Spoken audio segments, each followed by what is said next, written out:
Good morning, welcome to Raj news. నేను రవిశంకర్. చర్చలో పాల్గొనేందుకు మనతో ఉన్నారు గురుమూర్తి గారు, తెలుగుదేశం పార్టీ అధికార ప్రతినిధి, భవానీ శంకర్ గారు, భారతీయ జనతా పార్టీ నాయకులు. మరి కాసేపట్లో కొండా రాజీవ్ గాంధీ గారు, వైఎస్ఆర్ కాంగ్రెస్ పార్టీ అధికార ప్రతినిధి మనతో జాయిన్ అవుతారు. గుడ్ మార్నింగ్ అండి, వెల్కమ్ టు రాజ్ న్యూస్. ముందుగా గురుమూర్తి గారు, ఇవాళ సీఎం జగన్మోహన్ రెడ్డి గారు ఢిల్లీ వెడుతున్నారు. ముఖ్యమంత్రి ఢిల్లీకి వెళ్ళడం కొత్త ఏమీ కాదు. ముఖ్యమంత్రులు రాష్ట్ర ప్రయోజనాల కోసం కేంద్రం దగ్గరికి వెళ్ళి అక్కడ నాయకుల్ని రిక్వెస్ట్ చేస్తూ ఉంటారు. ఇదే క్రమంలో ఇవాళ సీఎం జగన్మోహన్ రెడ్డి గారు మరి కాసేపట్లో ఢిల్లీ బయలుదేరబడతారు. ఇవాళ కొంతమంది కేంద్ర మంత్రులను కలుస్తారు, రేపు కొంతమంది కేంద్ర మంత్రుల్ని కలుస్తారు. ముఖ్యంగా ఇక్కడ ప్రభుత్వం ఏం చెప్తోందంటే పోలవరం ప్రాజెక్టు విషయంలో అవ్వచ్చు, లేకపోతే విభజన చట్టంలో ఏదైతే హామీలు అప్పుడు ఇచ్చారో అవన్నీ ఇప్పటికీ నెరవేరలేదు కాబట్టి ఆ పెండింగ్ నిధులు ఏవైతే రావాల్సి ఉన్నాయో, ఆ పెండింగ్ హామీలు ఏదైతే ఉన్నాయో వాటన్నిటినీ అడగడానికి వెళుతూ ఉన్నారు అని చెప్పేసి ప్రభుత్వం చెప్తోంది. మరోవైపు మీ కామెంట్ ఎలా ఉందంటే సిబిఐ అండ్ ఈడీ కేసులు ఏదైతే ఉన్నాయో ఆ కేసుల కోసం వెళ్తూ ఉన్నారు మాట్లాడడానికి అనేది తెలుగుదేశం పార్టీ వాదన. ఎందుకు ఇలా మాట్లాడాల్సి వస్తోంది? ఒక ముఖ్యమంత్రి ఢిల్లీ వెళితే దాన్ని ఈ కోణంలో మీరు ఎందుకు చూపిస్తూ ఉన్నారు? గురుమూర్తి గారు. రవి గారు నమస్కారం. ప్యానెల్లో ఉన్నటువంటి మిత్రులందరికీ కూడా నమస్కారం. జగన్మోహన్ రెడ్డి గారు ప్రతిపక్షంలో ఉండగా ప్రతి గ్రామం వెళ్ళి ఏం చెప్పారనేది ఈ రాష్ట్ర ప్రజలందరికీ కూడా తెలుసు. ముఖ్యంగా ఆనాడు విభజన హామీలైనటువంటి ప్రత్యేక హోదా కానివ్వండి, అదేవిధంగా ఉన్నటువంటి అనేక అంశాలని మరి నాకు 25 మంది ఎంపీలు కనుక మీరు నన్ను గెలిపించినట్టయితే మా ఎంపీలని వాళ్ళ మెడలు వంచి అవన్నీ కూడా సాధిస్తామని చెప్పి ఆయన చెప్పిన మాట వాస్తవం, ప్రజలందరికీ కూడా తెలుసు. గత 2 సంవత్సరాలప్పటికీ ఈ ప్రభుత్వం వచ్చి 2 సంవత్సరాలు పూర్తవటం జరిగింది. మనందరం చూస్తా ఉన్నాం పార్లమెంట్లో వాళ్ళ ఎంపీలు ఏ విధంగా మాట్లాడుతూ ఉన్నారు. వీళ్ళు వాళ్ళ మెడలు ఉంచుతున్నారా లేకపోతే వీళ్ళే వెళ్ళి మెడలు వీళ్ళు ఉంచుకుంటున్నారా అనేది ప్రజలందరూ కూడా గమనిస్తూ ఉన్నారు. ఎందుకంటే ఇవాళ ఆనాడు ప్రత్యేక హోదాకు సంబంధించి కానివ్వండి, మరి విభజన చట్టంలో అంశాలైనటువంటి అనేక కీలక అంశాలు, మరి పోలవరం కానివ్వండి, దుగిరాజపట్నం పోర్టు కానివ్వండి, కడప స్టీల్ ప్లాంట్ కానివ్వండి, మరి వెనకబడిన జిల్లాల అభివృద్ధి విషయంలో కానివ్వండి, ఇవన్నిటి మీద 2 సంవత్సరాల్లో ఎక్కడేసినటువంటి గొంగళి ఎక్కడన్న విధంగా ఉంది, కానీ ఎక్కడ కూడా ఏది కూడా ముందుకెళ్ళలేదు. అంతేకాకుండా ఈ రోజున వాళ్ళ ఎవరైతే 22 మంది పార్లమెంట్ సభ్యుల్ని ఈ రాష్ట్ర ప్రజలు వాళ్ళకి ఇస్తే 22 మంది పార్లమెంట్ సభ్యులు ఏనాడు కూడా ప్రత్యేక హోదా కావాలని చెప్పి మరి అక్కడ పార్లమెంట్లో నిలదీసినటువంటి పరిస్థితులు కానివ్వండి, లేదంటే బాయ్కట్ చేసినటువంటి పరిస్థితులు కానివ్వండి, ఎలాంటి పరిస్థితులు లేవు.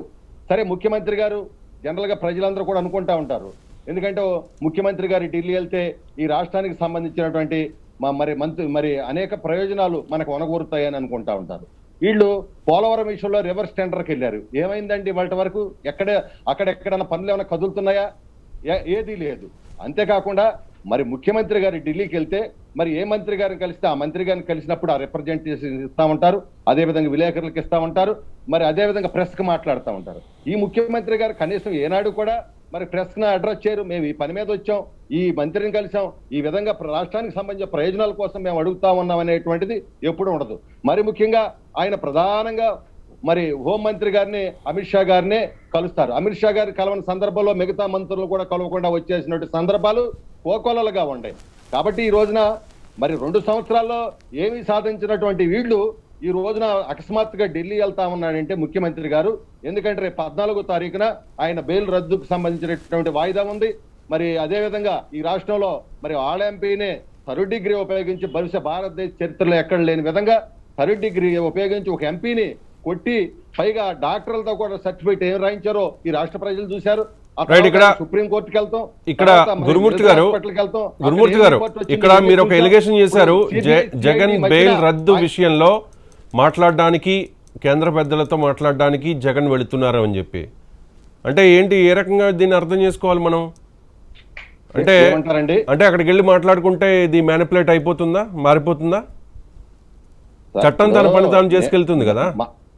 మారిపోతుందో మార్చుకుంటారో లేకపోతే ఏం చేస్తున్నారో ఆయన ప్రజలకు చెప్పాల్సిన బాధ్యత ఉంది. అంటే అంటే అంటే అంటే ఇక్కడ గురుమూర్తి గారు ఒక పాయింట్ ఏంటంటే, గురుమూర్తి గారు మీడియాకి అడ్రస్ చేయాల్సి ఉంటుంది. రైట్, అదే అడుగుదాం. వైఎస్ఆర్సీపీ అధికార ప్రతినిధి కూడా జాయిన్ అయ్యారు, అడుగుదాం. అంతకంటే ముందు మీరు అంటే మీ అధినేత చంద్రబాబు నాయుడు గారు కూడా గతంలో 29 సార్లు ఢిల్లీకి వెళ్లారు, చాలా ఘనంగా చెప్పుకున్నారు. 29 సార్లు నేను ఢిల్లీకి వెళ్ళాను, రాష్ట్ర ప్రయోజనాల కోసం రిక్వెస్ట్ చేశాను, అడిగాను, కానీ ఏం సాధించలేకపోయాను, ఇది చెప్పింది. సో అప్పుడు కూడా వైఎస్ఆర్ కాంగ్రెస్ పార్టీ నాయకులు ఇదే అన్నారు. ఒకసారి అప్పుడు కూడా ఇదే అన్నారు. ఓటుకు నోటు అవ్వచ్చు, లేకపోతే వేరే వేరే కేసులు అవ్వచ్చు, లేకపోతే అవినీతి ఆరోపణలు అవ్వచ్చు. సో అంటే ఒకరి మీద ఒక ఈ రకంగా ఆరోపణలు చేసుకోవడం ఎంతవరకు కరెక్ట్ అని. రవి గారు చెప్పండి గురుమూర్తి గారు. ఆ రోజున ఆయన ఢిల్లీకి వెళ్ళేటువంటి సందర్భంలో పోలవరాన్ని ఏ విధంగా పరుగులు తీయించామో రాష్ట్ర ప్రజలకు తెలుసు. పట్టిసీమ నిర్మాణం చేసి మరి ఇక్కడ ఈ ప్రాంత రైతాంగానికి నీళ్లు ఏ విధంగా ఇచ్చామో తెలుసు. రాజధాని నిర్మాణం ఏ విధంగా చేసామో తెలుసు. పరిశ్రమలు తీసుకొచ్చి ఏ విధంగా అభివృద్ధి చేసామో తెలుసు. అదేవిధంగా గ్రామీణాభివృద్ధిని ఏ విధంగా అభివృద్ధి చేసామో 25,000 కిలోమీటర్ల సిమెంట్ రోడ్లు వేసి ఆనాడు చంద్రబాబు నాయుడు గారు కేంద్రం నుంచి ఎన్ని నిధులు తెచ్చారో తెలుసు. మరి ఆనాడు మరి ఎందుకంటే ఆనాడు మేము వచ్చినటువంటి పరిస్థితుల్లో మరి కొత్త రాష్ట్రం, అప్పుల్లో ఉన్న రాష్ట్రం, వెంటిలేటర్ మీద బిడ్డనప్పు చెప్పారు. ఆ పరిస్థితుల్లో కొన్ని సున్నితమైనటువంటి సందర్భాల్లో కేంద్ర ప్రభుత్వంతో మేము మ్యాక్సిమం వాళ్ళతో ఎంతవరకు జాగ్రత్తగా ఉండాలి అంతవరకు ఉండి ఏ విధంగా నిధులు తేవో ఆ విధంగా చేసినటువంటి సందర్భంలో ప్రత్యేక హోదా ఇవ్వనటువంటి పరిస్థితుల్లో మేము పోరాటం చేశాం. మరి పార్లమెంట్ లో మరి అవిశ్వాస తీర్మానం పెట్టాం. ఆ రోజున దేశ ప్రజలందరూ కూడా చూసినటువంటి పరిస్థితి. ఈ రాష్ట్రం కోసం మేము ఏ విధంగా పోరాటం చేసినది దేశ ప్రజలు చూశారు, రాష్ట్ర ప్రజలు చూశారు. కాబట్టి మా గురుకు ఎవరు సర్టిఫికేట్ ఈ విషయంలో ఇవ్వాల్సినటువంటి అవసరం లేదు. అభివృద్ధి విషయంలో ఏం జరిగింది అనేది కూడా రాష్ట్ర ప్రజలందరికీ కూడా తెలుసు. ఇవాళ 2 సంవత్సరాల్లో ఏం అభివృద్ధి చేశారో కూడా వాళ్ళు చెప్పాలి. మాట్లాడదాం. మీరు చెప్తూ ఉన్నారు ప్రత్యేక హోదా గురించి చాలా గట్టిగా డిమాండ్ చేశాం, ప్రజలంతా చూశారు అని చెప్పేసి. సో ప్రత్యేక హోదా కోసం తర్వాత ప్రత్యేక ప్యాకేజీ ప్రకటించినప్పుడు అప్పటికప్పుడు మీరు ప్రెస్ మీట్లు పెట్టి దాన్ని వెల్కమ్ చెప్పి ప్రత్యేక హోదా ఏదైనా సంజీవన లేకపోతే అని చెప్పి మీరే కామెంట్ చేసి తర్వాత మళ్ళీ దాని మీద యూటర్న్ తీసుకుని తర్వాత మళ్ళీ ఎలక్షన్స్ వచ్చేటప్పటికి మళ్ళీ ప్రత్యేక హోదా కావాలని చెప్పేసి కొత్త డిమాండ్ ని తెరపైకి తీసుకొచ్చి ఇదంతా ప్రజలు చూశారు. దయచేసి మాట్లాడదాం. రైట్. ఇక్కడ ఎందుకంటే ఆ రోజున నేను చెప్పి ఇందాక వెంటిలేటర్ మీద బిడ్డ వాళ్ళు ప్రత్యేక ప్యాకేజ్ ఇస్తానటువంటి సందర్భంలో ఇవ్వనటువంటి మరి ఆ ప్యాకేజ్ కూడా ఇవ్వనటువంటి పరిస్థితుల్లో మేము పోరాటం చేయాల్సి వచ్చింది. అంతేగాని మేమేమి అక్కడ చేతులు ముడుచుకుని కూర్చోలా. పార్లమెంట్ లో ఎంత పెద్ద యుద్ధం చేసామో చూశారు. ఈ రోజున మరి వాళ్ళు 22 మంది ఎంపీలు ఉన్నారు. వాళ్ళు ఏ రకమైనటువంటి పోరాటం చేస్తున్నారో ప్రజలకు చెప్పాలి. మరి వాళ్ళు ప్రజలు చూస్తున్నారు. వాళ్ళు దేని మీద మాట్లాడుతున్నారు? ప్రత్యేక హోదా మీద మాట్లాడారా? పోలవరం నిధుల మీద మాట్లాడుతా ఉన్నారా? మేము 3 ఎంపీలు ఉన్నప్పుడు కూడా మా వాళ్ళు ప్రతి సందర్భంలో కూడా ఈ రాష్ట్రానికి సంబంధించి అనేక అంశాల మీద పెద్ద ఎత్తున పోరాటం చేస్తున్న సంగతి దేశ ప్రజలు, రాష్ట్ర ప్రజలు చూస్తున్నారు. రైట్ అండి. వైఎస్ఆర్ కాంగ్రెస్ పార్టీ అధికార ప్రతినిధి కొండ రాజీవ్ గాంధీ గారు జాయిన్ అయ్యారు. రాజీవ్ గాంధీ గారు good morning. Good morning sir. Good morning. So ప్రతిపక్షాలు అనేక ఆరోపణలు చేస్తున్నాయి. ఎప్పుడు ముఖ్యమంత్రి అంటే జగన్ గారు కానీ లేకపోతే చంద్రబాబు నాయుడు గారు కానీ, గతంలో చంద్రబాబు నాయుడు గారు ఢిల్లీ వెడుతుంటే వైఎస్ఆర్ కాంగ్రెస్ పార్టీ నాయకులు విమర్శలు చేశారు. ఇప్పుడు ముఖ్యమంత్రి హోదాలో జగన్మోహన్ రెడ్డి గారు ఢిల్లీ వెడుతుంటే ఈ సిబిఐ కేసులు, ఈడీ కేసులు లేకపోతే వేరే వేరే కేసులు వ్యవహారాలు తేల్చుకోవడానికి సిట్టింగ్ వేసి అక్కడ సమస్యను క్లియర్ చేసుకోవడానికి వెడుతున్నారు అని చెప్పేసి తెలుగుదేశం పార్టీ నాయకుల ప్రధానంగా వస్తున్న ఆరోపణ, వాళ్ళు చేస్తున్న ఆరోపణ. ఇంతకీ ఢిల్లీ పర్యటన, సీఎం జగన్మోహన్ రెడ్డి గారు ఢిల్లీ పర్యటన ఎజెండా ఏంటి? ఎవరెవరిని కలవబోతున్నారు? రాష్ట్రానికి ఏం సాధించబోతున్నారు? రాజీవ్ గాంధీ గారు ప్లీజ్. రాష్ట్ర ముఖ్యమంత్రి గౌరవ శ్రీ జగన్మోహన్ రెడ్డి గారు ఈ రోజు ఢిల్లీ వెళ్తున్నారు సార్. అక్కడ మన కేంద్ర హోంమంత్రి అమిత్ షా గారిని కానీ, జలవనరుల శాఖ మంత్రి గజేంద్ర సింగ్ షెకావత్ గారిని, వారితో సహా మిగతా పలువురు కేంద్ర మంత్రులను కలిసే అవకాశం ఉంది.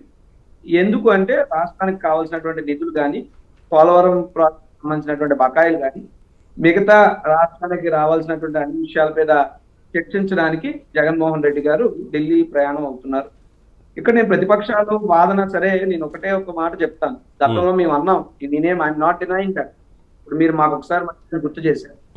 మేము అన్న సందర్భం, వాళ్ళు అన్న సందర్భం ప్రజలకు తెలుసు. ఆ రోజు మేము మాట్లాడామనంటే ఆ రోజు ఆయన ఓటుకు నోటు కేసులో కేసీఆర్ కి ఈయనకి నరేంద్ర మోడీ గారు సంధి కుదిర్చారు కాబట్టి ఈయన అన్నిసార్లు వెళ్తున్నాడని మేము అన్నాం. ఆ విధంగా ఆయన ఆ రోజు సంధి కుదర్చబట్టే ఈయన తెలంగాణ వదిలేసి ఆంధ్ర రాష్ట్రానికి వచ్చారు.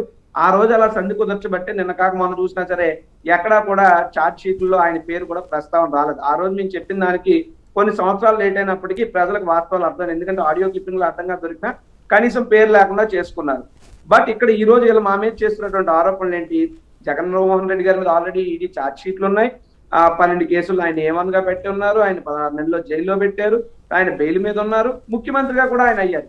ఇటువంటి తరుణంలో ఇప్పుడు ఆయన దేనికోసం భయపడాలి, ఎవరికి భయపడాలి, దేనికోసం కేంద్రం దగ్గరికి పరిగెత్తాలి ఆయన? అంటే అటువంటి బెయిల్ అవసరం రద్దు ఏమాత్రం చేస్తారని మాకు లేదు. అంటే రాజీవ్ గాంధీ గారు ఇక్కడ ప్రధానంగా తెలుగుదేశం పార్టీ నాయకులు చేస్తోంది ఏంటంటే ఆరోపణ, అది పాసిబిలిటీ ఉంటుందా అవ్వదా, ఇది వాస్తవంగా నిజమా కాదా అనేది పక్కన పెడితే బెయిల్ రద్దు అయిపోతుంది. రఘురామకృష్ణరాజు గారు ఆల్రెడీ పిటిషన్ వేశారు. రఘురామకృష్ణరాజు గారికి రీసెంట్గా జరిగిన ఏదైతే మీ ప్రభుత్వం చేసిన ఇది ఉందో దాన్ని మొత్తం దేశం అంతా తెలిసేలాగా దేశ ఎంపీలందరికీ, దేశంలో ఉన్న ఎంపీలందరికీ కూడా రఘురామకృష్ణరాజు గారు లేఖలు రాశారు. దీని మీద కొన్ని పార్టీల ఎంపీలు కూడా స్పందించారు. ఉపరాష్ట్రపతి వెంకయ్యనాయుడు గారికి కూడా వాళ్ళు ఫిర్యాదు చేశారు. ఈ రకంగా ఒక పార్లమెంట్ సభ్యుడిని అవమానించడం కరెక్ట్ కాదు అని. సో ఈ నేపథ్యంలో జగన్ బెయిల్ పిటిషన్ రద్దు చేస్తారు, రద్దు చేస్తే మళ్ళీ జైలుకి వెళ్లాల్సి వస్తుంది. జగన్ బెయిల్ రద్దు చేస్తారు, రద్దు చేస్తే జైలుకి వెళ్లాల్సి వస్తుంది. సో ఇదంతా మాట్లాడుకోవడానికి వెళ్తున్నారు అనేది ప్రధానంగా ఇక్కడ తెలుగుదేశం పార్టీ ఆరోపణ. సార్ మాటికి ఒకటి చెప్తాను, అంటే మనంతా హుందాతనంగా ఆలోచన ప్రతిపక్షాలు కూడా చేయాల్సిన అవసరం ఉంది. బెయిల్ రద్దు అనేటువంటి అంశం ఏ రాజకీయ పార్టీ చేతిలోనే, ఏ రాజకీయ నాయకుల చేతిలోనే ఉండదు. It's a judicial system.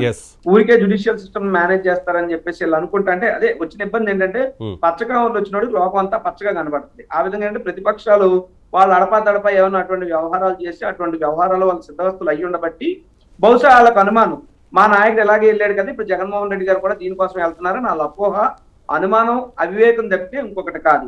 ఆ విధంగా బెయిల్ రద్దు అనేటువంటి వ్యవహారాలు అనేటువంటివి ఎక్కడ ఉండవు. నేను ఇంకొకటి చెప్తున్నాను సార్, ఖచ్చితంగా జగన్మోహన్ రెడ్డి గారిని అన్యాయంగా కుట్రలు చేసి కేసుల్లో ఇరికించినప్పుడు, ఆయన అన్యాయంగా 16 నెలలు జైల్లో పెట్టినప్పుడు కూడా ఆయన ఒక్కడే ఎంపీ, వాళ్ళ తల్లిగారు ఒక్కలే ఎమ్మెల్యే. ఈ రోజు 151 మంది ఎమ్మెల్యేలు గెలిపించుకున్నారు, దాదాపు 23 మంది ఎంపీలు, దాదాపు 4, 5, 6 రాజ్యసభ మెంబర్లు, ఇంత భారీ ఎత్తున ఉన్నటువంటి పార్టీకి అధినాయకుడు ఆయన. ఆయన బెయిల్ రద్దు అయ్యేటువంటి అవకాశం ఎట్టి పరిస్థితుల్లో ఉండదు. ఎందుకంటే జ్యుడిషియల్ సిస్టమ్ అది ఎలా వెళ్తుందో మీరు కానీ నేను కానీ మనం డిసైడ్ చేయలేం, మనం కంక్లూషన్ కి రాలేం. ఒకవేళ వాళ్ళు అనుకున్నదే జరిగితే ఏంటి, నష్టం ఏంటి? అసలు బెయిల్కో జైలుకో లేదు తప్పుడు కేసులకో భయపడే వ్యక్తి జగన్మోహన్ రెడ్డి గారు కాదు. ఒక ఎంపీగా ఉన్నప్పుడు ఆయన భయపడలేదు, ఈ రోజు ఎంత పెద్ద నాయకుడు భయపడతాడంటే అది హాస్యాస్పదంగా నాకైతే అనిపిస్తుంది. జగన్మోహన్ రెడ్డి గారు ఢిల్లీ టూర్ కు వెళ్ళేది రాష్ట్రం కోసం, రాష్ట్ర ప్రయోజనాల కోసం, మనకు రావాల్సినటువంటి నిధులను అడిగి తీసుకురావడం కోసం వెళ్తున్నారు, అంతే తప్ప ఇంకొకటి కాదు. తర్వాత ఇక్కడ ఇంకో విషయం చెప్పాలి. ఇప్పుడు మీరు రఘురామకృష్ణరాజు గారి గురించి అంతమంది ఎంపీలు మాట్లాడారు, వీళ్ళు ఎలా అన్నారంటే మరి ఆయన మాట్లాడుతున్నటువంటి ఎంపీలందరికీ వాస్తవాలు తెలియదని నేను అనుకుంటున్నాను. నిజంగా ఏ ఎంపీ అయినా ప్రజాప్రతినిధిగా గెలిచిన వ్యక్తి, ఒక ఎంపీ అంత దిక్కుమాలిన హావభావాలతో, దౌర్భాగ్యపు భాషలతో కొన్ని సెక్షన్ ఆఫ్ మీడియాల్లో ప్రతిరోజు విషం చిమ్ముతూ కులాల మధ్య, మతాల మధ్య విద్వేషాలు రెచ్చగొట్టి రాష్ట్రంలో శాంతి భద్రతను అఘాతంలో కలపాలని ఆలోచన చేసినటువంటి ఒక దిక్కుమాలినటువంటి ఎంపీ అన్న సంగతి మిగతా ప్రజాప్రతినిధులకు అర్థమైన నాడు వాళ్ళే రఘురామకృష్ణరాజుని పరిగెత్తించి కొడతారు. మా ఎంపీలకు ఇంకా వాస్తవాలు తెలియదు. ఈ రోజు మీరు రాజద్రోహం కేసులు పెట్టడం జరిగింది, దాని ప్రకారం ఆయన 3rd డిగ్రీ అని చెప్పి ప్రభుత్వం మీద కానీ అధికారుల మీద కానీ లేని అప్పాలు చేస్తున్నాడు. Let the court decide. ఇంకా ఇప్పుడు ఆయన కూడా బెయిల్ మీదే ఉన్నాడు. బెయిల్ మీద ఉన్నాయని అసలు మీడియా ముందుకు రావద్దని సుప్రీంకోర్టు చెప్పడం జరిగింది. మరి ఆయన ఎందుకు వస్తున్నాడు, ఎందుకు ప్రెస్ నోట్లు రిలీజ్ చేస్తున్నాడు, ఎందుకు టీవీల్లో మాట్లాడుతున్నాడు, ఎందుకు సోషల్ మీడియాలోకి వచ్చి మాట్లాడుతున్నాడు? కోర్టులు అంటే కనీసం గౌరవం లేని వ్యక్తి రఘురామకృష్ణరాజు, ప్రజాస్వామ్యం అంటే గౌరవం లేని వ్యక్తి రఘురామకృష్ణరాజు. ఈ రోజు రఘురామకృష్ణరాజు కేవలం ఒక పబ్బం గడుపుకోవడానికి రాజకీయంగా ఆయన్ని చంద్రబాబు నాయుడు కానీ ఇటువంటి కొంత సెక్షన్ ఆఫ్ మీడియా కానీ వాడుకుంటుంది. ఒక సెకండ్ ఇలా రఘురామకృష్ణరాజుని అడ్డు పెట్టుకుని వీళ్ళంతా రాజకీయం చేస్తున్నారు.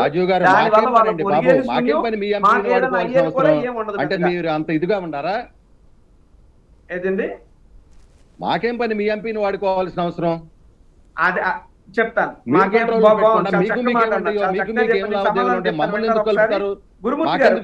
మీరు మాట్లాడని చెప్పి సమాధానం చెప్పుకోండి. ఇప్పుడు మీకు ఏమేమి కష్టాలు ఉన్నాయో, ఏం బాధలు ఉంటే ఆయన తీసుకెళ్లి జైలు వేసి కొట్టారు, అది ప్రపంచం అంతా తెలిసింది. అది తప్పు కదా? ఒక ఎంపీని అట్లా కొట్టవచ్చా? గురుమూర్తి గారు ప్లీజ్ వెయిట్. రాజు గారు చెప్పండి సార్. ఇప్పుడు గురుమూర్తి గారు ఏమంటారంటే మీ ఎంపీతో మాకేం పని అంటాడు ఆయన. అయితే గతంలో మరి మా ఎమ్మెల్యేలతో ఏం పని? 23 మంది ఎమ్మెల్యేలు లాక్కెళ్లారు. మా ఎంపీ మీరు చేయలేదా? అంతమంది మీ నాయకుడు రాజశేఖర రెడ్డి గారు చేయలేదా? మీకేం సంబంధం లేదా? మీ నాయకుడు రాజశేఖర రెడ్డి గారు ఆ రోజు చేయలేదా? వినండి చెప్తాను, దానికి కూడా రైట్ చెప్తాను. రైట్ అది కాదు, అది దానికి టాపిక్ కూడా కాదు. మరి రాజీవ్ గాంధీ నేను గారు చేస్తే ఒక leave న్యాయం, it, నేను leave it. చేస్తే ఒక న్యాయమా? రాజీవ్ గాంధీ గారు ఓటుకునేటికి పార్టీ వస్తే ఫిరాయింపులు అది అది ఓటు కాదు తీర్పు టాపిక్ ఇక్కడ. చెప్పింది మీరు ఇందాక మాట్లాడుతున్నారు. ఆహా, మరి ఓటుకునేటికి ఇప్పుడు మా వస్తే ఏం ఎంపీతో తీర్పు వాళ్ళ చెప్పారండి ఎంపీతో రాజు గారు? మాకేం పని అంటే మరి చేసే మాకు సంబంధం దిక్కుమాలిన ఉందా? పనులు అయ్యే రైట్ కదా గురుమూర్తి గారు, దాన్ని ఎన్ని రోజులు మీరు గురుమూర్తి గారు, మాట్లాడారు?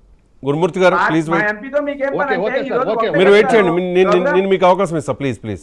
ఓకే, రాజీవ్ గాంధీ గారు ఓకే, చెప్పండి. గారు. ఇప్పుడు ప్రత్యేక గారు. హోదా, రాజీవ్ గాంధీ గారు ఇక్కడ పాయింట్ ఏంటంటే ప్రత్యేక హోదా తీసుకొస్తామని చెప్పేసి ఏ రకంగా పోరాటం చేశారు ప్రతిపక్ష హోదాలో ఉన్నప్పుడు జగన్మోహన్ రెడ్డి గారు? వివిధ సభలు, యువకులతో మీటింగ్లు, లేకపోతే నిరసన కార్యక్రమాలు, వాట్ ఎవర్.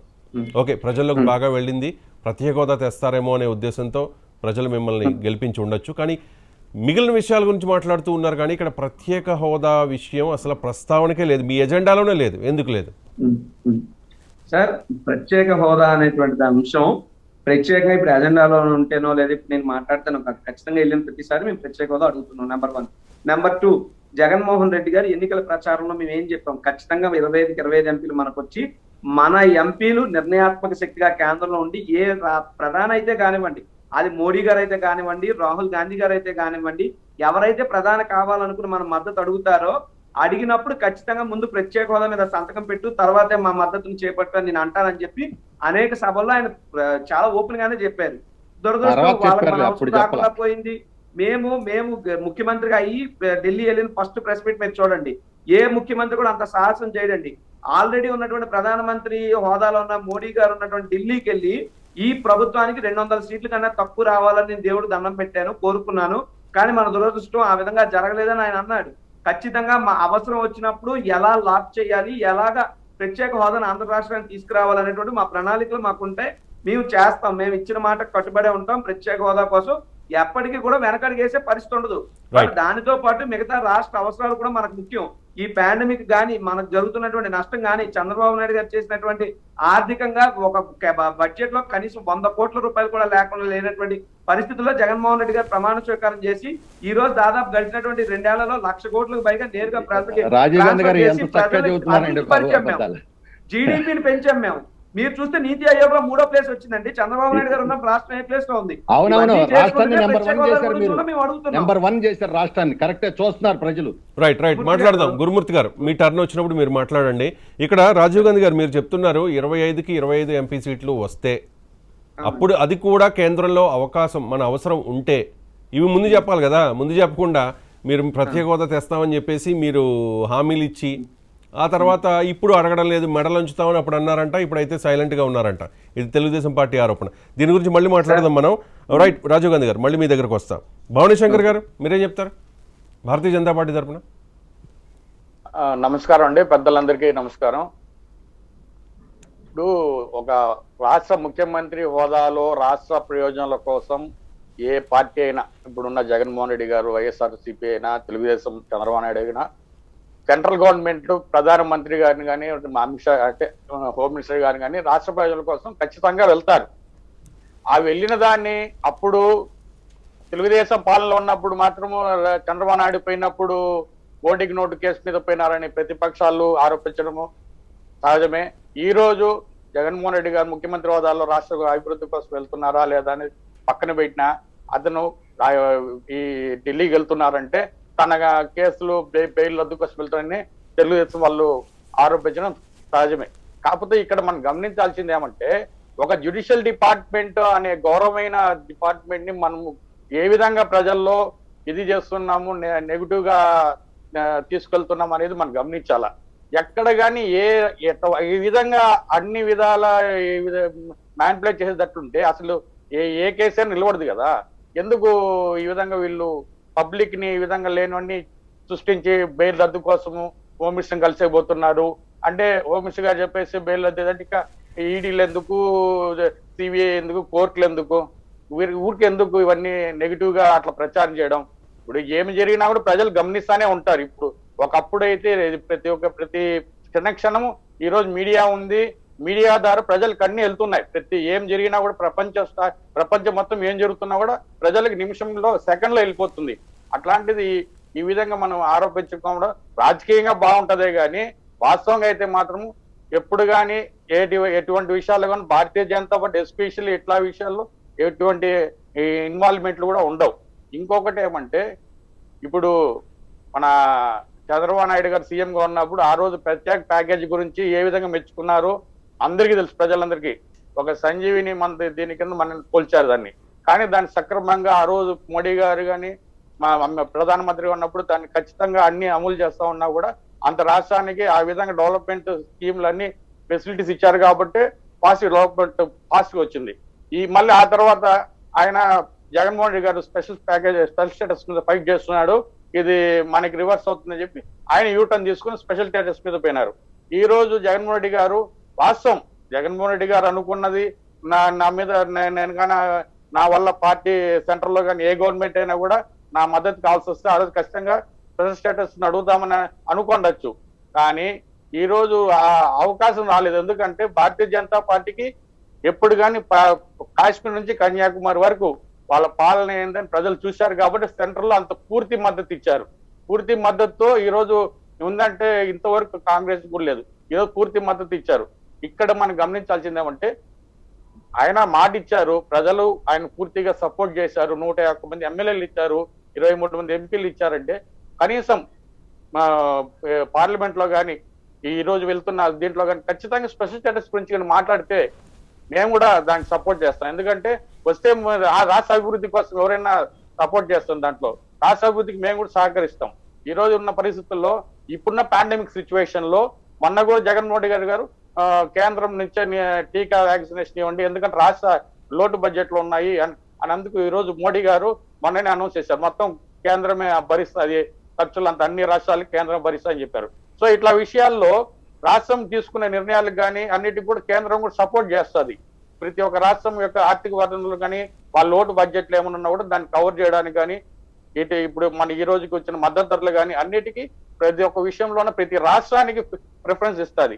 ఒక్క ఆంధ్రప్రదేశ్కి ఇవ్వలేదని మాట్లాడడం అదంతా తప్పది. ప్రతి ఒక్క రాష్ట్రము కేంద్రం చెప్తానే ఉంటది, ప్రతి ఒక్క రాష్ట్రం అభివృద్ధి కావాలా, దేశం అభివృద్ధి కావాలా, దేశం ప్రపంచంలోనే ఒక ఉన్న స్థానానికి పోవాలని ఎంతో కష్ట నష్టాలతో డే అండ్ నైట్ పనిచేస్తున్నారు మోడీ గారు కానీ అమిత్ షా గారు కానీ భారతీయ జనతా పార్టీ ప్రతి ఒక్క మినిస్టర్ రాష్ట్ర అభివృద్ధి కోసం పాటుపడుతున్నారు.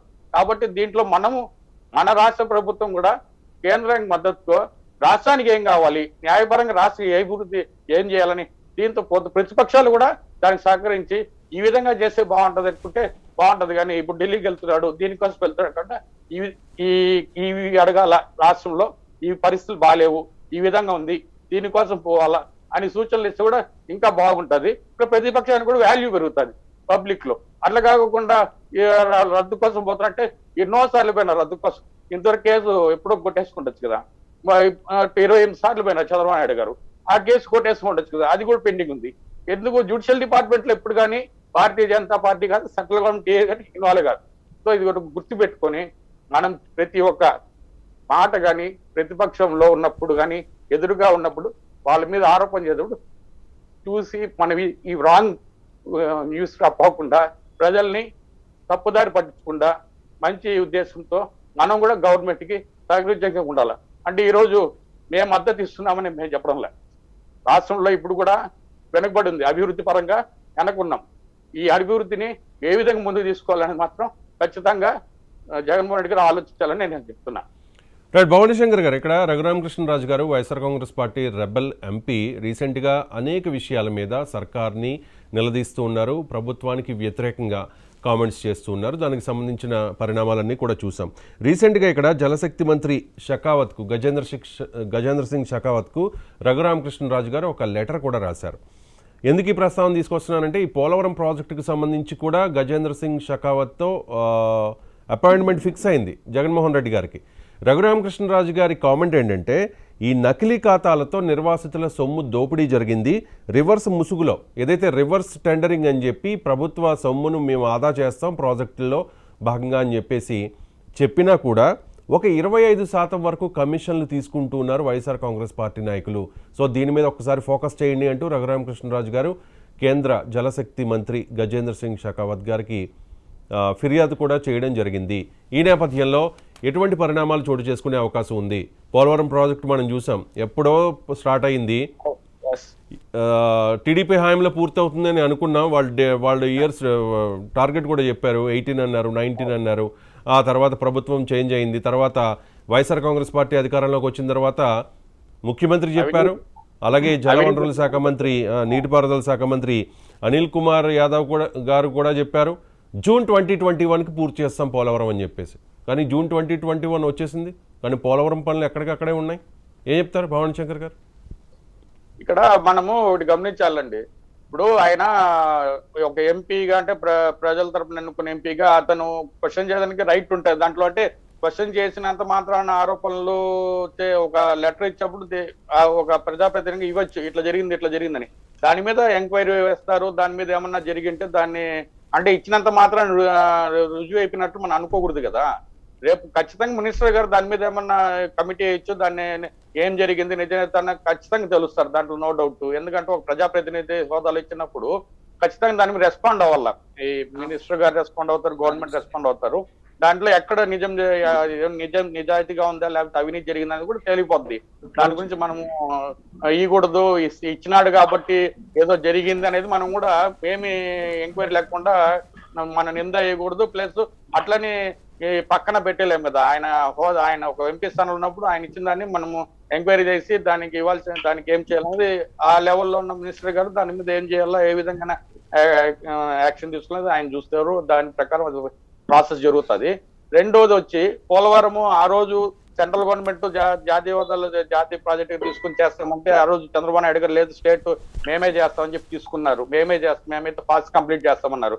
ఇంకా మీకు తెలిసిందే మొత్తం 2018, 19 అయిపోయింది. మళ్ళీ జగన్మోహన్ రెడ్డి గారు జగన్మోహన్ రెడ్డి వెంటనే దాంట్లో అవినీతి జరిగిందని కొన్ని రోజులు పెండింగ్ పెట్టారు, రివర్స్ టెండరింగ్ అయింది, మళ్ళీ ఇప్పుడు జరుగుతుంది.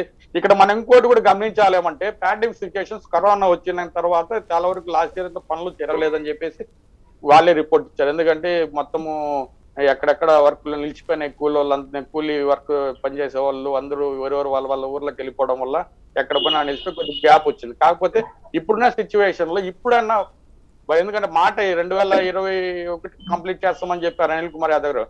ఇప్పుడన్నా ఫాస్ట్ గా కేంద్రాన్ని సహకారం తీసుకొని, ఎందుకంటే కేంద్రం మాట ఇచ్చింది కాబట్టి కేంద్ర సహకారం తీసుకుని ఇమీడియట్ గా ఎక్కడ కానీ అవినీతి అనేది లేకోకుండా ఫాస్ట్ కంప్లీట్ చేస్తే మేము కూడా సంతోషిస్తాం. ఎందుకంటే అది రాష్ట్రానికి సస్యశ్యామలమైన ప్రాజెక్ట్. అది కానీ కంప్లీట్ అయిందంటే మన రాష్ట్రం మొత్తము ఈ స్టేజ్కి వస్తుంది.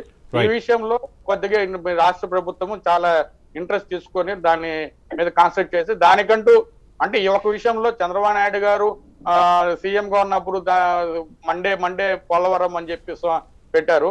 అది ఎంతవరకు సక్సెస్ అయిందనేది పక్కన పెడితే ఇప్పుడున్న సిచ్యువేషన్ లో ఖచ్చితంగా జగన్మోహన్ రెడ్డి గారు మాత్రం దానికంటూ కొద్దిగా టైం కేటాయించి దానికంటూ ఒక టీం వేసి ఖచ్చితంగా దాన్ని త్వరగతిన ఇమ్మీడియట్ గా కంప్లీట్ చేసే విధంగా చేస్తే మన రాష్ట్రం ఫస్ట్ ఇన్కమ్ సోర్స్ లో కొద్దిగా డెవలప్ అయ్యేదానికి చాలా ఉపయోగం ఉంటది.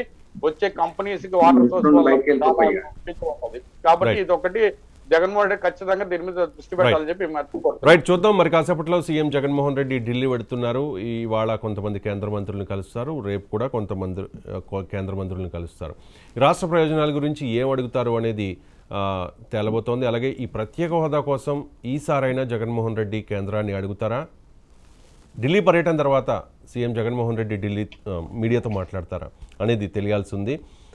వెయిట్ చేద్దాం దీని గురించి.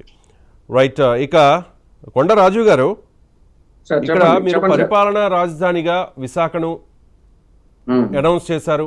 తర్వాత పనులు కూడా శరవేగంగా జరుగుతున్నాయి. త్వరలోనే విశాఖ నుంచి పరిపాలన స్టార్ట్ అవుతుంది.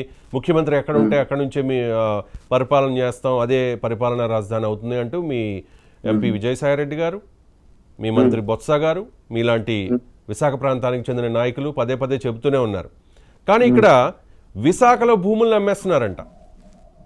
విశాఖలో భూముల్ని తనఖా పెట్టి అప్పులు తెచ్చుకుంటున్నారంట. ఇవాళ ఆంధ్రజ్యోతి పేపర్లో మెయిన్ హెడ్డింగ్ ఇదే. సో దీనికి ఏంటి మీ ఆన్సర్ ఏంటి దీనికి? ఆంధ్రజ్యోతి పేపరు అనేటువంటిది అంటే వాళ్ళ రాజకీయం చేసుకోవడం కోసం ఏమీ లేకపోయినా ఒక లేని అభూత కల్పన సృష్టించి ఫ్రంట్ పేజ్ బ్యానర్ ఐటమ్ లో రాస్తే ఇలాగా మీడియాలో ఒక చర్చ జరిగితే దాంట్లో పాల్గొన్న టీడీపీ వాళ్ళు ఇంకా ప్రభుత్వం మీద బురద జల్లేటువంటి అవకాశం కల్పించడానికి లేనటువంటి దాన్ని ఈ రోజు నేను ఒకటే అడుగుతున్నా, ఆయన రాసినటువంటి ఆ శీర్షిక ఏదైతే ఉందో ఆ శీర్షిక మీద ఏదైనా ఒక శాంటిటీ ఉందా? ఏదైనా ఒక గవర్నమెంట్ ఆర్డర్ ఇచ్చిందా? లేదు ఏమన్నా ఈ రాష్ట్రానికి ఏమన్నా ఏబిఎన్ రాధాకృష్ణ గారే అధినేత అనుకున్న ఆయన అనుకుంటున్నాడా, లేదా ఆ జీవో ఏదో ఆయన ఇచ్చేస్తే ఆయన చేతుల్లో పని, ఆయన పేపర్లో ఏది రాస్తే అదే జీవో కింద వస్తుందని ఆయన కళ్ళగంటున్నాడేమో నాకైతే తెలియదు. కానీ ఇటువంటి దిక్కుమాల రాతలు రాస్తున్నాడు కాబట్టే, ప్రభుత్వం మీద విషయం చిమ్ముతున్నాడు కాబట్టే రాజద్రోహం కేసులు పెట్టారు. అయినా ఇంకా బుద్ధి సిగ్గు ఎగ్గు రాధాకృష్ణ గారికి రాలేదు సరి కదా, కోర్టులకు వెళ్ళి మేము అటువంటి తప్పులు చేయలేదు అంటాం. చేసేవేమో అన్ని ఇలాంటి దిక్కుమాలిన తప్పుడు కార్యక్రమాలు, తప్పుడు రాతలు, నీచ రాతలు, నికృష్టమైనటువంటి రాతలు. ఎవరు చెప్పారని విశాఖపట్నంలో అమ్మేస్తున్నారని చెప్పి ఎవరు చెప్పారు ఆయనకి? ఏం జరుగుతుంది అసలు ప్రభుత్వంలో? ఈయన ఎవరది రాయటానికి? ఈ రోజు ఇదే వచ్చిందంట. ఏమీ లేదు, కరోనాని జగన్మోహన్ రెడ్డి గారు బాగా పాండమిక్ లో అందరికన్నా అన్ని రాష్ట్రాల కన్నా మెరుగ్గా ఆయన వ్యవహరిస్తున్నాడు. నీతి ఆయోగ్ లో 3వ ప్లేస్ వచ్చింది. దేశ విదేశాల్లోనే ఆయన కొనియాడుతున్నారు. ఏదో విధంగా ఆయన మీద ఓ రాయి వేయాలి, ఓ బురద చల్లాలి. ఇది ఎలా ఉంటదంటే చేతికి అంచినటువంటి చెత్తరాతలు రాసి ఆ బురద మా ప్రభుత్వం మీద రాయటం, ప్రభుత్వానికి పుయ్యటం, దాన్ని మా బోటోలో ఇలా టీవీ డిబేట్ లో కూర్చుని మేము చేయలేదు, మాకు సంబంధం లేదని మేము కడుక్కునే పని చేయటం. ఇదే జరుగుతుంది. ఇదే వచ్చింది ఆ సెక్షన్ ఆఫ్ మీడియా అంటే. అందుకే ప్రజలు అసహించుకునే పరిస్థితి వచ్చింది. రాజీవ్ గాంధీ గారు, ఇక్కడ నిధుల సమీకరణ కోసం సర్కారుకి చెందిన భూముల్ని అమ్మడం లేకపోతే తనఖా పెట్టడం అనేది కొత్త కాదు. గతంలో చంద్రబాబు నాయుడు గారు హైదరాబాద్లోని భూముల్నే అలా అమ్మేసి నిధులు సమీకరించుకున్నారు. వివిధ రాష్ట్రాలు కూడా అలాగే చేస్తూ ఉన్నాయి. నాకు తెలిసి కేంద్రం కూడా ఎక్కడో అక్కడ ఎలాగా డబ్బుల సమీకరణ కోసం కొన్ని ల్యాండ్స్ లీజ్కి ఇవ్వడమో లేకపోతే అమ్మేయడమో వాటెవర్ అటువంటివి చేస్తూ ఉండొచ్చు. కానీ ఇక్కడ ప్రధానంగా ఈ విశాఖ అంటే పరిపాలనా రాజధానిగా మీరు అనౌన్స్ చేశారు. ఇంకా టెక్నికల్గా అయిందా లేదా అనేది ఎవరు చెప్పలేని పరిస్థితి, ఎప్పుడవుతుంది అనేది కూడా ఎవరు చెప్పలేని పరిస్థితి. కానీ అక్కడ ఒక వికలాంగులకు సంబంధించిన ఒక స్కూల్ ఉంటే, స్ప్రౌట్ స్కూల్, ఒక 190 మంది వికలాంగులు, హ్యాండిక్యాప్డ్ స్టూడెంట్స్ ఉన్నారు. సో జగన్మోహన్ రెడ్డి గారు వివిధ సంక్షేమ పథకాల ద్వారా వికలాంగులు కావచ్చు లేకపోతే పేదవారు కావచ్చు చాలా డబ్బులు ఇస్తూ ఉన్నారు కదా. ఎందుకు హ్యుమానిటీ గ్రౌండ్స్లో ప్రభుత్వం దాన్ని కన్సిడర్ చేయలేకపోయింది? కనీసం ఆ భూమిని ఎందుకు స్వాధీనం చేసుకోవాల్సి వచ్చింది? అంటే ఖచ్చితంగా ఏంటంటే దాని మీద జీవీఎంసీ మున్సిపల్ కమిషనర్ కూడా వివరణ ఇవ్వడం జరిగింది 2 రోజుల క్రితమే. అది ఖచ్చితంగా వాళ్ళకి వేరే సామాజిక భవనాన్ని మేము కేటాయించడం జరిగింది. కేటాయించి ఆ వాళ్ళని ఖాళీ చేయించారు. ఎందుకంటే ఖాళీ చేయించక ముందు కేటాయించాల్సింది కదా. ఖాళీ చేయించక ముందు కేటాయించాల్సింది. ఎప్పుడైతే మీడియాలో వచ్చిందో, ఎప్పుడైతే సోషల్ మీడియాలో ట్రోల్ అయిందో అప్పుడు కేటాయించారు. ముందు వాళ్ళకి ఆల్టర్నేటివ్ వసతి ఏర్పాటు చేసిన తర్వాత ఆ ల్యాండ్ ని లేకపోతే ఆ బిల్డింగ్ ని మీరు హ్యాండ్ ఓవర్ చేసుకుంటే బాగుండేది కదా. ఈ విమర్శలు పాలవకుండా ఉండేవారు కదా. వికలాంగుల విషయం కదా. హ్యుమానిటీ గ్రౌండ్స్ లో ఆలోచించాల్సింది. మా ప్రభుత్వం హ్యుమానిటీ గ్రౌండ్స్ ఆలోచించింది. మేము వాళ్ళకి ముందు చెప్పినా వాళ్ళ అక్కడ నుంచి కదలలేదు. సో ఖాళీ చేయించి దాన్ని ప్రభుత్వం డిస్మాండిల్ చేసింది. వాళ్ళకి వేరేగా మేము వసతి కూడా కేటాయించాం. అయితే ఇది ఏంటంటే ముందు మేము కేటాయించాం, వాళ్ళు వెళ్ళలేదు అన్న వాస్తవాన్ని మీడియాలో రాలేదు. మా దురదృష్టం అది ఆ రకంగా ఉండటం. ఇప్పుడు దానికి ఏమొచ్చింది? దానికి కావాలంటే మున్సిపల్ కమిషనర్ గారు ఇచ్చినటువంటి వివరణని ఇప్పుడు మీకు నేను కూడా పంపిస్తాను పత్రికా ప్రకటనలో. అప్పుడు ఏం తెలియజేస్తారు ఏంటి అనేది. కాబట్టి ఏంటంటే మేము అది ఇప్పటి నుంచి ఉన్నటువంటి కాదు, ఆ వికలాంగుల యొక్క దాన్ని అడ్డు పెట్టుకుని ఆ భూముల దాంట్లో కొంతమంది బలవంతంగా ఉండేటువంటి చర్యలు చేస్తున్నారు. అది ఎప్పటి నుంచో చేస్తున్నాం. మేము ఎప్పటి నుండో చెప్తున్నాం వాళ్ళకి లేదు ఇది కాదు, ఇక్కడ ఉండకూడదు, మీరు పలానా దగ్గరికి వెళ్ళాలని చెప్పాం. కానీ వీళ్ళు వాళ్ళని ఇన్ఫ్లుయెన్స్ చేసి ఇక్కడ నుంచి వెళ్తే ఊరికి అలా చెప్తారు, తర్వాత మీకు ఏది ఇవ్వరు, మీరు వెళ్తే తర్వాత మీకు ఉండదని చెప్పేసి అక్కడ ఉన్నటువంటి వాళ్ళ మైండ్ సెట్ ని ఆ వెనకాల ఉండేటువంటి కబ్జాదారులు ఎవరైతే ఉన్నారో వాళ్ళు మౌల్డ్ చేసేటువంటి పరిస్థితుల్లో వాళ్ళు కొంత వెళ్ళడానికి నిరాకరించిన పరిస్థితుల్లో మేము డిస్మాండిల్ చేసాం. తర్వాత వాళ్ళకి కేటాయించిన దాంట్లో వాళ్ళని సామాజిక భవనం చేయడం కూడా జరిగింది. ఇక్కడ ఒకటే సార్ చెప్తున్నాను, ఈ రోజు మీకు ఉదాహరణకి విశాఖపట్నంలో ఉన్నటువంటి కొన్ని కట్టడాలను ఖచ్చితంగా ఏదైతే తప్పులు చేస్తా ఉన్నారో ఆ తప్పులు దాంట్లో మేము పోలుస్తున్నాం. We're not denying that. అంతే తప్ప ఈ రోజు ప్రభుత్వం ఇప్పుడు నా ఇల్లు మీ ఇల్లు ఉన్నది, మీ ఇంటికి నేను వచ్చేసి మీ స్థలాన్ని నేను ఆక్యుపై చేసి నేను 3 అంతస్తుల భవనం కట్టేసి నేను విలాసవంతంగా అందులో ఉంటూ మీరు వచ్చి న్యాయంగా ఇది నా ఇల్లు అని చెప్పి అధికారులు తీసుకొచ్చి కూలగొడితే అది అధికారులు తప్పు అవుతుందా, లేదా మీకు కాఠిన్యం అవుతుందా, లేదా అంటే మీ న్యాయం బద్ధంగా మీ ల్యాండ్ మీరు హ్యాండ్ ఓవర్ చేసుకోవడం అవుతుందా? మూడిట్లో మనమే ఆలోచించాలి. ఈ రోజు వాళ్ళ అధికారం చేతిలో ఉంది కదా అని చెప్పి ఆ వెలగపూడి రామకృష్ణ బాబు కానీ, లేదు అంటే పల్లా శ్రీనివాస్ కానీ, లేదు అంటే మరో శాసనసభ్యులు కానీ, లేదు అంటే సబ్బం హరి కానీ, వీళ్ళంతా కూడా అధికారం చేతిలో ఉంది కదా అని చెప్పి ప్రభుత్వ భూముల్ని పార్కుల్ని కబ్జాలు చేసి వీళ్ళకి ఇష్టానుసారంగా పెన్షన్లు వేసుకుని ఇష్టానుసారంగా కట్టుకుంటే ఈ రోజు ప్రభుత్వం వచ్చింది. విశాఖపట్నం మీరు నమ్ముతారా, దాదాపు 200 ఎకరాల ప్రభుత్వ భూమి కబ్జాకోరుల చేతుల్లో నుండి తిరిగి ప్రభుత్వానికి స్వాధీనపరిచిన జగన్మోహన్ రెడ్డి గారి ప్రభుత్వం. ఈ రోజు విశాఖపట్నంలో ఉన్నటువంటి భూములకి విజయసాయి రెడ్డి గారు కానీ, జగన్మోహన్ రెడ్డి గారు కానీ వాళ్ళ పంచ ప్రాణాల కంచిగా వేసి విశాఖను పరిరక్షిస్తున్న నాయకులు ఈ రోజు అటువంటి పరిస్థితుల్లో వారిని బురద జల్లడానికి ఇటువంటి దిక్కుమాల రాతలు రాస్తున్నారు. అంతకుమించి ఇంకేం లేదు. Right. ఇంకేది ప్రభుత్వం ఎక్కడైనా పొరపాట్లు చేస్తే డెఫినెట్ గా మేము సర్దిద్దుకుంటాం. సలహాలు ఉంటే చెప్పమంటున్నావు, Right. సద్విమర్శలు ఉంటే చేయమంటున్నావు, స్వీకరించడానికి సిద్ధంగా ఉన్నాం. సరే సలహాలు ఇవ్వమంటున్నావు, సద్విమర్శలు చేయమంటున్నాం కదా అని చెప్పి ఇష్టానుసారంగా మాట్లాడినా, ఇటువంటి చెత్తరాతలు రాసినా సరే ఖచ్చితంగా దాన్ని ప్రతిఘటిస్తాం, ఖండించి తీరుతాం. రైట్. అంటే మీరు చెప్తున్నట్లుగా రాజీవ్ గాంధీ గారు ప్రతిపక్షానికి చెందిన అంటే తెలుగుదేశం పార్టీకి చెందిన పల్లా శ్రీనివాసరావు గారు అవ్వచ్చు, వెలగపూడి రామకృష్ణ బాబు గారు అవ్వచ్చు, లేకపోతే మీ ప్రభుత్వాన్ని విమర్శించిన పాపం చనిపోయారు ఆయన రీసెంట్గా కరోనాతో సబ్బం హరి గారు, ఇలాంటి వాళ్ళ ఆస్తుల్ని మీరు కూలగొట్టారు అనేది ప్రధానంగా ఒక ఆరోపణ. ఓకే, అది రాజకీయంగా ఓకే, నిజంగా వాళ్ళు లీగల్గా వాళ్ళు తప్పు చేస్తుంటే కనుక అవి అక్రమాస్తులు అయితే కనుక వాళ్ళు భూమిని ప్రభుత్వ భూమిని కబ్జా చేసుకుంటే కనుక కూలగొట్టచ్చు. అలాగే ఆంధ్రజ్యోతికి సంబంధించిన కొన్ని బిల్డింగ్స్ని కూడా మీరు కూలగొట్టారు. ఓకే, అది ప్రభుత్వ ఆస్తి అయితే కనుక దానిలో కొంచెం అర్థం ఉంటుంది. కానీ ఇక్కడ వికలాంగుల స్కూల్ కాబట్టి పాపం వాళ్ళని మీరు ఆల్రెడీ కవర్ చేసి చెప్పారు, తప్పు అయింది, ఒకవేళ ఇటువంటి తప్పులు జరగవు, ఏదైనా విలువైన సూచనలు ఉంటే ఇవ్వండి అని చెప్పేసి. దయచేసి ఆ రకంగా మీరు విమర్శలు పాలవకుండా చూసుకుంటే బాగుంటుంది రాజీవ్ గాంధీ గారు. రైట్. గురుమూర్తి గారు రవి గారు చెప్పండి. ఇప్పుడు విశాఖ జిల్లాలో మరి ఏదైతే పరిపాలనా రాజధాని అన్నారో, నిజంగా పరిపాలనా రాజధానితో వీళ్ళు విశాఖని బ్రహ్మాండంగా అభివృద్ధి చేస్తారు, లేకపోతే ఆ బీచ్ లో గనక అలలు ఎట్లా లేస్తున్నాయి అట్లా అభివృద్ధి లేచిద్ది అని అనుకున్నారు అక్కడ జనం. పాపం వీళ్ళు అక్కడికి వెళ్ళిన కాడి నుంచి అక్కడ ఉన్నటువంటి ఆస్తులు ఏంటి, అదేవిధంగా అక్కడ వీళ్ళకైతే ఎవరైతే గెట్టరో వాళ్ళ లెట్రిన్ దొడ్లు, వాళ్ళ ప్రహరీ గోడలు పడగొట్టడం, ఈ పని మీదే వాళ్ళు ఉండారు. అందులో భాగంగానే మొన్న మానసిక పాపం వికలాంగుల పాఠశాలను కూడా ఇప్పుడు అలాంటి చోట కనీసం వాళ్ళ మార్చుకోమని చెప్పి చేయాల్సిన అవసరం ఉంటుంది. నిర్దాక్షిణ్యంగా రోడ్డు మీద పడేశారు, అయినా దాన్ని కూడా కవర్ చేస్తున్నాడు మహానుభావుడు మన తమ్ముడు. ఇప్పుడు ఇంకొక విషయం కూడా, విశాఖపట్నంలో ఇవాళ ఏంటి ఆంధ్రజ్యోతిలో వచ్చిన వార్త ఏంటండి, ఏదైతే 15 శాఖలకు సంబంధించి కలెక్టర్ ఆఫీస్ కానివ్వండి, తహసీల్దార్ కార్యాలయాలు కానివ్వండి, పాలిటెక్నికల్, ఐటీఐ, అదేవిధంగా వికలాంగుల శిక్షణా కేంద్రం, ఇట్లా రకరకాలుగా ఇవన్నీ కూడా మరి ఏదైతే వీళ్ళు నూతనంగా పెట్టినటువంటి ఆంధ్రప్రదేశ్ స్టేట్ డెవలప్మెంట్ కార్పొరేషన్ ఉందో వాటికి బదలాయించి తాకట్టు పెట్టి 1600 కోట్లు తేవాలనేటువంటిది మరి అనుకుంటున్నారు. దానికి కలెక్టర్ గారు కూడా ఆర్డీఓ గారికి ఉత్తర్వులు ఇవ్వడం జరిగింది అనేది దాంట్లో వచ్చిన వార్త. నిజంగా గనక ఇది కాకపోతే కలెక్టర్ గారు ఇది అలా చేయట్లేదని చెప్పి ఖండన ఇవ్వాలి కదా, మరి ఎందుకు ఇవ్వలేదండి? అంటే ఏదో ఒకటి ప్రాసెస్ చేస్తేనే కదా రాసేది పేపర్లో. దానికి ఈయన చెత్త పేపరు, చెత్త టీవీ అంటే గతంలో మరి ఈళ్ళ పేపరు ఈళ్ళ టీవీలో కూడా ఇంతకన్నా ఘోరంగా రాశారు. ఇదే జగన్మోహన్ రెడ్డి గారు అసెంబ్లీలో చెప్పాడు, సాక్షి వచ్చిన దాంట్లో తప్పు ఉంది, ఇది కరెక్ట్ కాదు అని ఆయనే చెప్పాడు సాక్షాత్తు. ఇవాళ ఎందుకంటే ఎదటోళ్ళ మీద విషం జమ్మటం అనేది వీళ్ళకి అలవాటు అయిపోయింది. మరి ఈయన చెబుతామన్నారు, మరి గతంలో రాజశేఖర రెడ్డి గారు మరి ఆనాడు ఆయన ఇడుపులపాయలో మరి అసైన్డ్ భూముల మరి ఎన్నాళ్ళు వాళ్ళు పండించుకుని అనుభవించిన తర్వాత వాళ్ళు ఇవ్వలేదా? ఇవాళ ఏదో మేము నీతిమంతులని చెప్తా ఉన్నారు. ఇవాళ ఖచ్చితంగా, ఎందుకంటే ఇవాళ విశాఖ అభివృద్ధి సంగతి పక్కన పెడితే వాళ్ళంతా గందరగోళానికి గురైపోయారు అక్కడ ప్రజలందరూ కూడా. వాళ్ళకి కరెక్ట్ చెప్పానండి కలెక్టర్ గారిని, ఇది కరెక్ట్ కాదు, మేము అప్పులు తేటలేదు, తాకట్టు పెట్టడం లేదు అని చెప్పమానండి. తప్పేముంది? వార్త వచ్చినప్పుడు చెప్పమానండి. అంతేగాని దిక్కుమాలిన వార్తలు రాశారు. ఎవరు రాశారు దిక్కుమాలిన వార్తలు? ఉండదే రాశారు, అక్కడ ప్రాసెస్ జరుగుతుంది కాబట్టే రాశారు, లేకపోతే ఎందుకు రాస్తారు చెప్పండి. కాబట్టి ఈ విధమైన, ఎందుకంటే వాళ్ళు టీవీలోకి వచ్చి ఏదో గతంలో వాళ్ళు ఎట్లా చేశారు లేకపోతే ఉండదు లేని మాట్లాడటం కరెక్ట్ కాదు.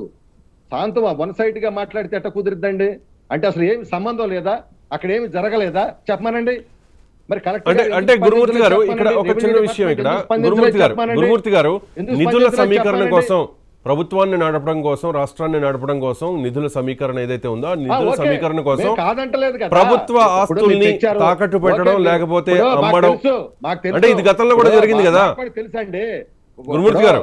జిల్లాల్లో నెక్స్ట్ వచ్చేసి స్కూల్స్, ఇప్పుడు ఆల్రెడీ పాలిటెక్నికల్ ఐటీఐస్ ఉంటాయి కదా, తర్వాత జిల్లా పరిషత్ స్కూల్స్ అన్ని వస్తాయి కాదుగా. రాజీవ్ గారు ఏమని చెబుతున్నారు, అసలు అది లేదు, దిక్కుమాల రాతలు రాశారని చెబుతున్నారు కదా ఆయన. అంటే గురుమూర్తి గారు నేను వివరణ ఇస్తాను ఒక్క నిమిషం, రాజీవ్ గాంధీ గారు మీకు అవకాశం ఇస్తా ప్లీజ్ ఒకసారి. తాకట్టు పెట్టడం Yeah, yeah. ఎంతవరకు ఇక్కడ సమంజసం? గురుమూర్తి గారు ఒక చిన్న విషయం, నిధుల సమీకరణ కోసం ప్రభుత్వ భూముల్ని తనఖా పెట్టడం, లేకపోతే అమ్మడం, లేకపోతే వాటిని లీజుకి ఇవ్వడం అనేది కామనే. ఉమ్మడి ఆంధ్రప్రదేశ్ ముఖ్యమంత్రిగా చంద్రబాబు నాయుడు గారు హైదరాబాద్లో ఎన్నో భూములను అమ్మేశారు, ఎన్నో భూముల్ని, 100 ఎకరాలని. ఓకే, అంటే నిధుల్ని సమీకరించుకోవడం కోసం అది ఒక రకంగా చేస్తూ ఉన్నారు, ఒక్కొక్కసారి అది విమర్శలు పాలవుతూ ఉంది. దీనిలో ఏంటి తప్పు అంటే ఏం చెప్తారు? దీన్ని అంత భూతత్వంలో చూపించాల్సిన అవసరం ఉందా ప్రభుత్వం చేస్తున్న ఈ చర్యని తెలుగుదేశం పార్టీ? తప్పేముంది? 213 ఎకరాలు, అది కలెక్టర్ కార్యాలయం. ఎందుకంటే గుండెకాయ ఆ విశాఖ జిల్లాలో, అదే విధంగా అక్కడ రెవెన్యూ కార్యాలయాలు, పాలిటెక్నికల్, ఐటీఐ, వికలాంగుల ట్రైనింగ్ కాలేజీ, ఒక యూనివర్సిటీ, ఇట్లా 15 శాఖలకు సంబంధించిన ఆస్తుల్ని వాళ్ళు తాకట్టు పెడతా ఉన్నారు. తాకట్టు పెట్టేటువంటి సందర్భాల్లో రాస్తున్నారు. ఎందుకంటే ఇవాళ ఇప్పటికే 1,60,000 కోట్లు ఎంత అప్పు తెచ్చారు. వీళ్ళకి అప్పును తేందే ప్రతి నెలా కూడా గడిచేటువంటి పరిస్థితులు లేవు. ఇవాళ నిత్యావసర వస్తువుల ధరలు పెంచేశారు, వీళ్ళు అప్పులు తెస్తా ఉన్నారు. అదేమంటే మేము వీళ్ళు చేసే అభివృద్ధి అనేది ఎక్కడా లేదు. ఎక్కడుంది చెప్పండి? ఈ 2 సంవత్సరాలు మేము అడుగుతున్నాం, ఇవాళ మీరు పోలవరాన్ని ఎంత పూర్తి చేస్తారు? మేము ఆ రోజున ఖచ్చితంగా పోలవరాన్ని పెట్టి, ఇందాక పెద్ద బీజేపీ నాయకులు చెప్పారు, ఆ రోజు ప్రతి సోమవారం కూడా రివ్యూ చేసి 70% పైబడి పూర్తి చేసిన మాట వాస్తవం కాదా? ఆ రోజు చేసిన పరిస్థితి ప్రజలందరికి తెలియదా? మరి ఆ రోజున మరి ఇక్కడ ఈ డెల్టా ప్రాంతంలో ఇబ్బంది పడుతున్నారని చెప్పి పట్టిసీమ తెచ్చి నీళ్లు ఇచ్చి ఈ రైతాంగాన్ని ఆదుకున్న మాట వాస్తవం కాదా? ఇవాళ మీరు ఏం నిర్మాణం చేశారు? 1,60,000 కోట్లు అప్పు తెచ్చారు, మేము అడుగుతున్నాం చెప్పండి. నిర్మాణం చేశారు, ఏం అభివృద్ధి చేశారు? గురుమూర్తి గారు, ఇక్కడ 70% చేయడాన్ని పూర్తి చేయడం అనరు. మీరు పంచడం తప్పితే చేసింది ఏం లేదు. మీరు చెప్తున్నారు పోలవరాన్ని 70% పూర్తి చేశామని చెప్తున్నారు, అది మీ హయాంలో మాత్రమే కాలేదు. అది మనిషి వాడుకునే పద్ధతి. ఇవాళ లెక్కర్ని ఏ విధంగా మీరు తీసుకొచ్చి అమ్ముతున్నారు ప్రజలందరికీ తెలుసు.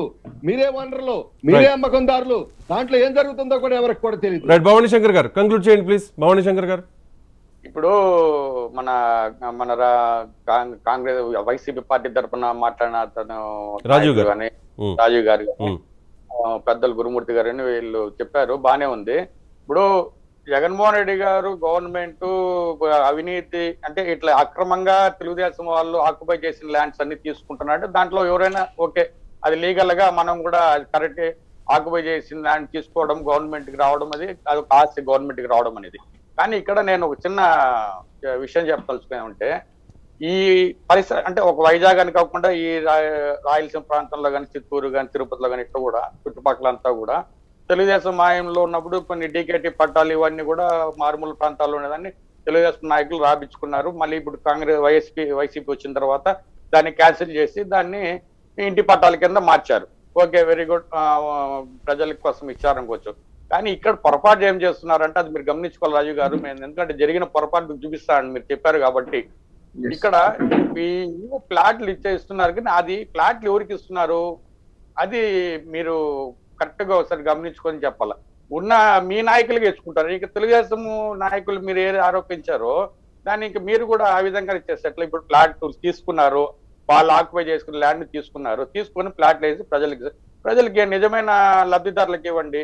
ఈ రోజు మీ నాయకుల్లో బినా పేర్ల మీద పెట్టుకున్నారు, అది ఎంతవరకు న్యాయం అని మేము మిమ్మల్ని అడుగుతున్నాము. 2, ఈ రోజు అంటే మీరు చెప్పారు వాళ్ళకి మన వీళ్ళు వికలాంగుల యొక్క స్కూల్ అనేది తీసుకోవడం అనేది నిజంగా తీసుకున్నదే అంటే వాస్తవంగా అయితే అది ఆక్యుపై చేసి నా ల్యాండ్ అయితే తీసుకున్నారంటే దానికి ఇబ్బంది అయినా గవర్నమెంట్ తీసుకొచ్చి లీగల్ ప్రాసెస్ దాంట్లో ఎవరు మాట్లాడడానికి లేదు. కాకపోతే ఆల్టర్నేట్ వాళ్ళకి ఏదైనా కల్పించి తీసుకుంటే ఈ రోజు విమర్శ ఉండదు. 3, ఇంకోటి గవర్నమెంట్ కి ఏదైనా అవసరమైనప్పుడు ఏదైనా కాసులు పెట్టడానికి అది అయితే ఉంది, వాళ్ళకి అవకాశం ఉంది. కాకపోతే తీసేటప్పుడు ఏ ప్రాపర్టీస్ పెడితే ఒక వైజాగ్ లో మంచి ప్రాపర్టీ దాన్ని పెట్టడం వల్ల మనకి దీని మీద కాన్సన్ట్రేట్ చేసి ఎంతసేపు మనం కుదవ పెట్టి ల్యాండ్స్ ఏదో చేద్దామని ఆలోచన ఉండేదానికన్నా రాష్ట్రానికి పరిశ్రమలు తీసుకొచ్చి ఏ విధంగా రాష్ట్రానికి వనరులకు వెళ్తే ఆర్థిక వనరులు ఏ విధంగా పెంచుతామని ఆలోచిస్తే ఇంకా బాగుంటది. ఎందుకంటే ఉన్న ల్యాండ్ అంతా ఈ విధంగా పెట్టుకుంటే వెళ్ళిపోతే లాస్ట్ కి మనం ఏం చేయలేం.